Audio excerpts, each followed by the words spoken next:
اعوذ باللہ من الشیطان الرجیم بسم اللہ الرحمن الرحیم۔ السلام علیکم ناظرین، میں ہوں آپ کا ہوسٹ محمد عقیل اور ہمارے اس چینل میں آپ سب کو خوش آمدید۔ تمام دیکھنے اور سننے والوں کو ینگ دنیا ٹی وی کی طرف سے السلام علیکم۔ ناظرین کرام، آج کی اس ویڈیو میں ہم ذکر کریں گے حضرت سلیمان علیہ السلام کے بارے میں۔ تو چلیے شروع کرتے ہیں آج کی دلچسپ ویڈیو۔ ناظرین کرام، حضرت سلیمان علیہ السلام کے والد حضرت داؤد علیہ السلام کے دور حکومت میں مسجد اقصی کی تعمیر شروع ہوئی اور آپ یہ چاہتے تھے کہ اس جگہ پر ایک عالی شان عبادت مسلمانوں کے لیے مقرر کی جائے جو مسلمانوں کے لیے مقدس ترین اہمیت کی حامل ہو، لیکن حضرت داؤد علیہ السلام اپنی اس خواہش کو اپنے ہاتھوں سے پورا نہ کر سکے اور بیت المقدس کی دیواریں کافی بلند کر کے چھوڑ دی تھیں۔ چنانچہ حضرت سلیمان علیہ السلام کے دور حکومت میں ہی مسجد اقصی کی تعمیر مکمل ہوئی۔ آپ نے اپنی تخت نشینی کے 2.5 سال بعد یروشلم میں اس مقدس عمارت کی تعمیر شروع کروائی جو کہ مسلمانوں کا قبلہ اول تھی۔ حضرت سلیمان علیہ السلام نے انسانوں اور جنوں کو عمارت جلد سے جلد بنانے کا حکم دیا۔ چنانچہ 1 لاکھ سنگ تراش اس کی تعمیر میں لگ گئی اور 20,000 افراد پہاڑوں سے پتھر تراشتے،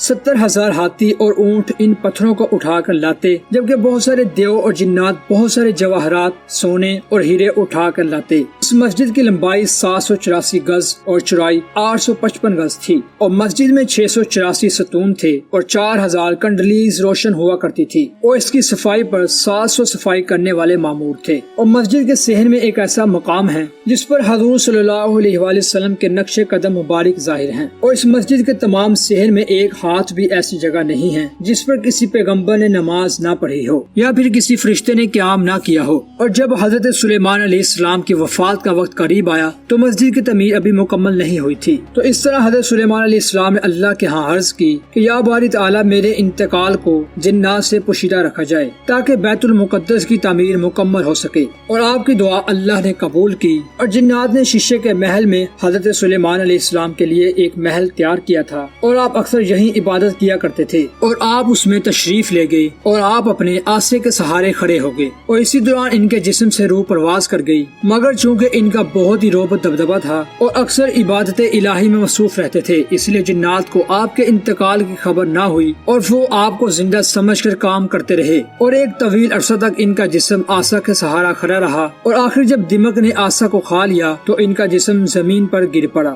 اس وقت جنات کو معلوم ہوا کہ آپ کا انتقال ہو گیا ہے، چنانچہ وہ جنات پہاڑوں کی طرف بھاگ گئے اور اپنے الہی سے ہوائے تخت سلیمانی کو اڑا کر لے گئے، لیکن اس وقت اللہ کے حکم سے بیت المقدس کی تعمیر مکمل ہو چکی تھی، چنانچہ اسی دوران حضرت سلیمان علیہ السلام کو اسی میں دفن کیا گیا۔ دوستو، آج تمام یہودی طاقتیں اسرائیل وغیرہ اس مسجد اقصی پر قبضہ کرنے کی سوچ رہے ہیں، لیکن ہم تمام مسلمانوں کو چاہیے کہ ہم ایک جان ہو کر آپس میں اتفاق محبت سے ان یہودیوں کے خلاف کارروائی کر سکیں، اور اللہ سے دعا ہے کہ اللہ تعالی ہمیں اسلام پر عمل کرنے کی توفیق عطا فرمائے، آمین ثم آمین۔ تو ناظرین، یہ تھی آج کی مختصر ویڈیو۔ ہم امید کرتے ہیں کہ آپ کو آج کی ویڈیو بھی کافی پسند آئی ہوگی۔ ویڈیو پسند آنے کی صورت میں ہمارے چینل کو سبسکرائب، لائک اور شیئر کرنا مت بھولیے گا، اور کمنٹس میں اپنی قیمتی رائے سے ہمیں ضرور آگاہ کیجیے گا۔ اسی کے ساتھ ہمیں دیجیے اجازت، اپنا خیال رکھیے گا، اللہ حافظ۔